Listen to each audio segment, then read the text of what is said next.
Hello students, welcome back to my channel commerce master classes. हमने depreciation chapter start किया था, जिसके 2 parts मैं आपको ऑलरेडी करवा चुकी हूँ बहुत अच्छे से। मैंने उसमें बेसिक समझाए थे।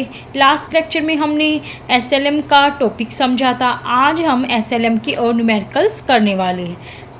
चलिए आज का लेक्चर स्टार्ट करते हैं और डेप्रिसिएशन को और अच्छे से क्लियरिटी के साथ समझते हैं।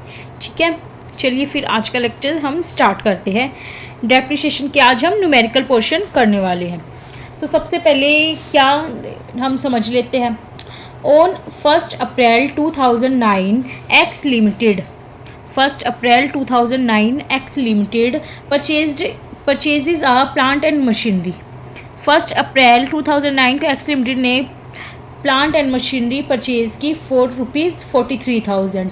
इट वॉज एस्टिमेटेड, एक मशीनरी परचेज की 43,000 की थी। उसकी estimated that the effective life of plant and machinery थी 10 ईयर्स उसकी एस्टिमेटेड लाइफ थी। After 10 year it's scrap value 3,000। After 10 years उसकी स्क्रैप वैल्यू थी 3,000। ठीक है, तो फिर on 1 April 2010 the company purchased additional machine. फिर 1 अप्रैल 2010 में उसी कंपनी ने दूसरी मशीन और परचेज़ की 25,000 की, जिसकी इफ़ेक्टिव लाइफ थी 15 साल और उसकी स्क्रैप वैल्यू थी 2,500। ऐसे ही उसने 1 अक्टूबर 2011 को एक नई मशीनरी और परचेज़ की, जिसकी वैल्यू थी 12,000 और स्क्रैप वैल्यू थी 2,000 एंड इफ़ेक्टिव लाइफ थी 20 ईयर्स। ठीक है, तो इसमें हमें show the plant and machinery account up to 31 March 2013। तो हमें 2013 तक की एंट्रीज करनी है, अकाउंट बनाना है। पहले तो प्लांट एंड मशीनरी अकाउंट बनाना है। ओके, आज की एंट्री हम स्टार्ट करते हैं। सबसे पहले हम डेप्रिसिएशन निकाल लेंगे, क्योंकि इसमें डेप्रिसिएशन की रेट नहीं दी हुई, इसीलिए हम तीनों साल का पहले डेप्रिसिएशन निकाल लेंगे। डेप्रिसिएशन ऑन फर्स्ट मशीनरी पे डेप्रिसिएशन क्या है। डेप्रिसिएशन निकालने का फॉर्मूला क्या होता है, asset minus scrap value divided by estimated life of asset. Okay, तो फर्स्ट मशीन का डेप्रिसिएशन निकालेंगे तो फर्स्ट मशीन की कितने में हमने परचेज़ की 43,000 में और स्क्रैप वैल्यू थी 3,000 एंड एस्टिमेटेड लाइफ कितनी थी 10 ईयर्स। उसे डिवाइड कर दिया तो अपनी वैल्यू आ गई 4,000। तो अपनी 4,000 फर्स्ट मशीनरी का डेप्रिसिएशन आ गया। ऐसे ही सेकेंड मशीनरी का डेप्रिसिएशन निकाल लेंगे तो 25,000 में वो अपनी मशीनरी परचेज़ की एंड 2,500 उसकी स्क्रैप वैल्यू है और 15 साल उसकी एस्टिमेटेड लाइफ है मशीनरी की। तो वैल्यू हमारी आ गई 1500 हमारा डेप्रिसिएशन पर ईयर का आ गया। ठीक है, ऐसे ही डेप्रिसिएशन ऑन थर्ड मशीनरी पर डेप्रिसिएशन लगाएंगे तो उस पर 12,000 की तो हमने परचेज़ की थी वो, एंड स्क्रैप वैल्यू थी उसकी 2,000 एंड 20 ईयर उसके इफेक्टिव एस्टिमेटेड लाइफ थी। तो हमारा 500 पर ईयर का डेप्रिसिएशन आ गया। Okay, plant and machinery account बनाते हैं। अब तो हम प्लांट एंड मशीनरी अकाउंट बनाते हैं, सबसे पहले क्या एंट्री करते हैं देख लीजिए। एसेट अकाउंट बनाते हैं तो पहले एंट्री क्या होती है, asset account debit to bank account. जब एसेट हम परचेज़ करते हैं तब ये एंट्री होएगी। ठीक है, तो हमने क्या 1 अप्रैल 2009 को मशीनरी परचेज़ की 43,000 की, तो एंट्री हो जाएगी टू बैंक अकाउंट। ठीक है, एसेट अकाउंट को हम टू बैंक अकाउंट से डेबिट करेंगे। 1 अप्रैल 2009 में entry to bank account, amount आ जाएगा 43,000। ठीक है, ओके, देन हम डेप्रिसिएशन की एंट्री करेंगे। ओके, तो हमें डेप्रिसिएशन की एंट्री क्या होगी, being the depreciation on asset charge. जब एसेट पर हम डेप्रिसिएशन चार्ज करेंगे तो एंट्री होएगी depreciation account debit to asset account. तो एसेट अकाउंट को हम बाय डेप्रिसिएशन अकाउंट से क्रेडिट कर देंगे। ठीक है, तो फर्स्ट ईयर का हमारा डेप्रिसिएशन कितना था, फर्स्ट मशीन का डेप्रिसिएशन था 4,000, तो इसको हम क्रेडिट कर देंगे। तो डेप्रिसिएशन हमेशा ईयर के एंड में लगता है, तो 31 मार्च की एंट्री हो जाएगी। ओके, फिर हमारा बाय बैलेंस सीडी निकल आएगा। 43,000 में से 4,000 माइनस करके बैलेंस हम निकाल लेंगे, 39,000 हमारा बैलेंस आ जाएगा। ओके, फिर इस बैलेंस को हम नेक्स्ट ईयर में ब्रॉट डाउन कर देंगे। 2010 में 1 अप्रैल को ये एंट्री होगी टू बैलेंस बेडी, 39,000 का अमाउंट आ जाएगा। फिर ऐसे ही नेक्स्ट ईयर हमने मशीनरी परचेज़ की, एक न्यू मशीनरी परचेज़ की, तो उसकी एंट्री हो जाएगी टू बैंक अकाउंट।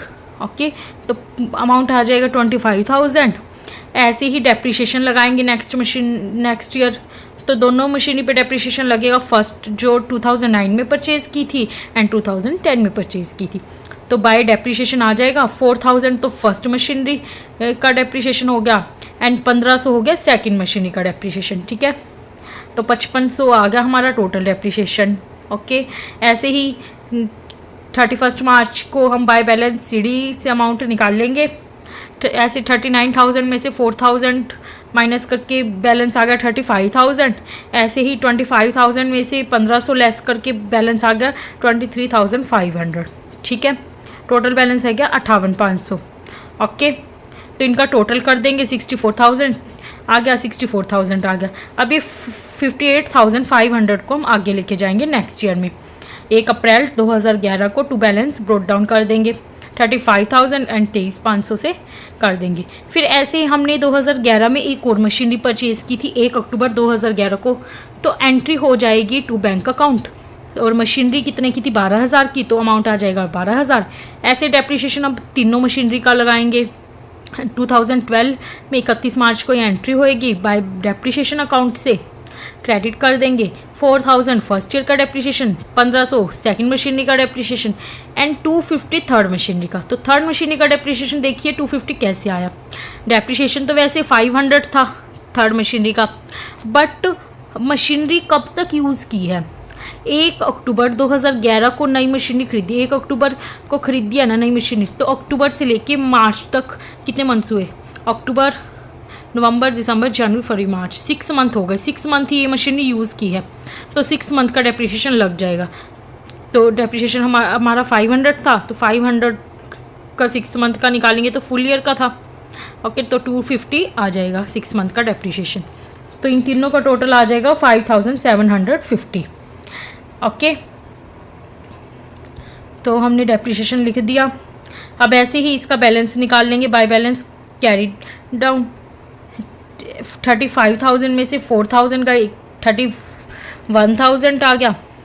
ओके, ऐसे ही 23,500 में से 1500 गए तो 22,000 आ गया। थर्ड मशीनरी का बाय बैलेंस कैरी डाउन आ गया, 12,000 में से 250 गए, 11,750 आ गया। टोटल बैलेंस आ गया 64,750। ऐसे इनका टोटल कर देंगे दोनों साइड का, 70,500 टोटल आ जाएगा। तो इस बैलेंस को हम आगे नेक्स्ट ईयर में लेके चलेंगे। ठीक है, 2012 में to balance BD brought down से एंट्री हो जाएगी 1 अप्रैल को। ऐसे सेम बैलेंस हमने उतार लिया 31,000, 22,000, 11,750। तो टोटल बैलेंस आ गया 64,750। ठीक है, ऐसे नेक्स्ट ईयर 2013 में हम डेप्रिसिएशन लगाएंगे। 2013 का लगेगा डेप्रिसिएशन, बाय डेप्रिसिएशन अकाउंट से क्रेडिट कर देंगे 31 मार्च को। फर्स्ट ईयर का था 4,000 डेप्रिसिएशन, सेकेंड ईयर का था 1500, थर्ड ईयर का था 500। तो तीनों ईयर के हमने डेप्रिसिएशन लगा दी। अब 2013 में तो फुल ईयर का डेप्रिसिएशन ही लगेगा। ठीक है, तो अमाउंट आ गया 6,000। तो इस बाय बैलेंस क्रेडिट डाउन कर लेंगे। 31,000 में से 4,000 गए, 27,000।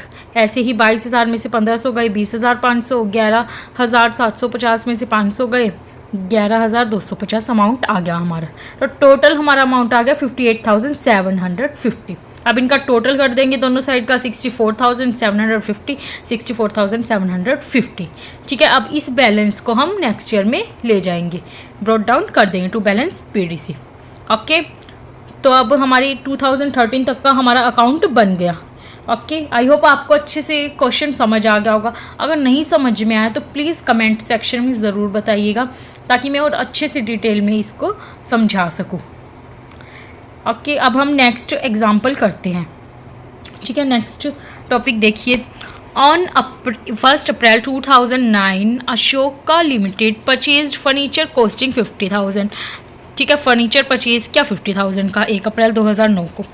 On 1 July 2012 the furniture was sold 20,000, और फर्नीचर उसने बेच दिया 2012 में 20,000 का।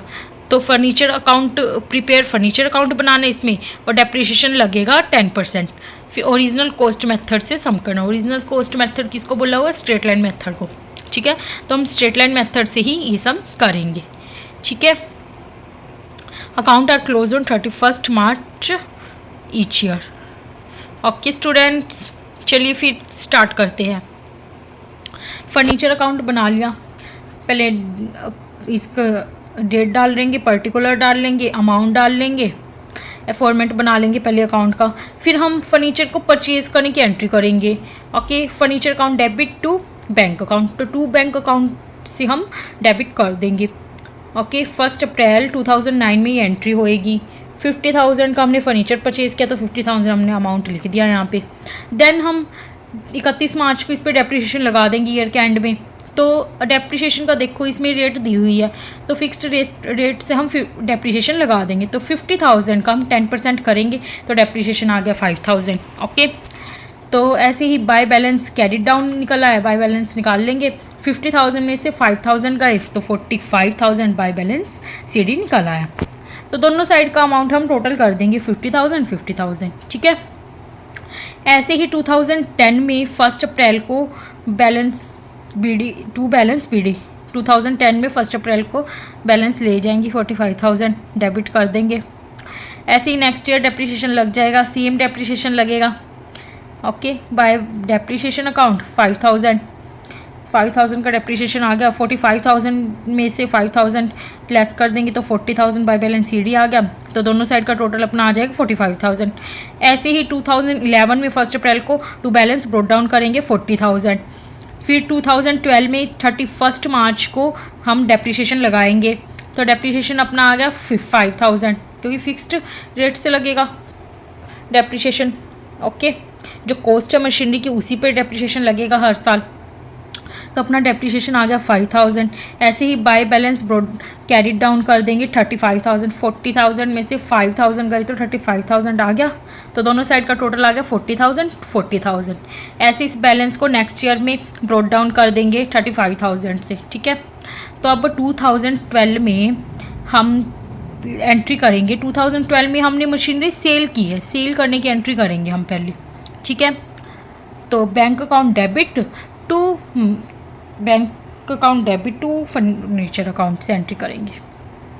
ओके, तो बाय बैंक अकाउंट लिख देंगे। 1 जुलाई को हमने फर्नीचर सेल किया है, तो सेल हमने 20,000 भी किया है, तो सेलिंग की एंट्री हो जाएगी 20,000।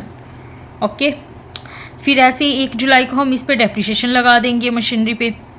तो डेप्रिसिएशन हम 1 जुलाई 2012 को तो हमने सेल करी दी, तो 31 मार्च से लेके 1 जुलाई तक का डेप्रिसिएशन देख लो कितना होगा। मार्च, अप्रैल, मई, जून, 3 मंथ्स का हम इस पर डेप्रिसिएशन लगा देंगे। ओके, तो 5,000 का हम 3 मंथ्स का डेप्रिसिएशन लगाएंगे, तो हमारा डेप्रिसिएशन आ जाएगा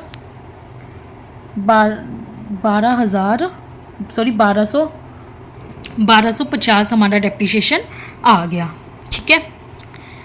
ऐसे ही अब इस अमाउंट को हम बैलेंसिंग फिगर निकाल लेंगे। 13,750 हमारी बैलेंसिंग फिगर आ गई। अब 35,000 में से हम इस अमाउंट को लेस कर देंगे, जो 20,000 था और 1250 था, इनका टोटल करके इसमें से 35,000 में से लेस करके जो अमाउंट आएगा वो हमारी बैलेंसिंग फिगर आ जाएगी। फिर इसको हम प्रॉफिट एंड लॉस अकाउंट में ट्रांसफ़र कर देंगे। ओके स्टूडेंट्स, आई होप आपको अच्छे से समझ आया होगा। अगर नहीं समझ में आया, कोई भी डाउट हो तो प्लीज़ कमेंट सेक्शन में ज़रूर बताइएगा। Okay, thanks for watching my video, और मैं नेक्स्ट वीडियो में और न्यूमेरिकल लेके आऊँगी, फिर इस टॉपिक को मैं और अच्छे से क्लैरिटी के साथ आपको समझाऊँगी, ठीक है। सो मिलते हैं नेक्स्ट लेक्चर में।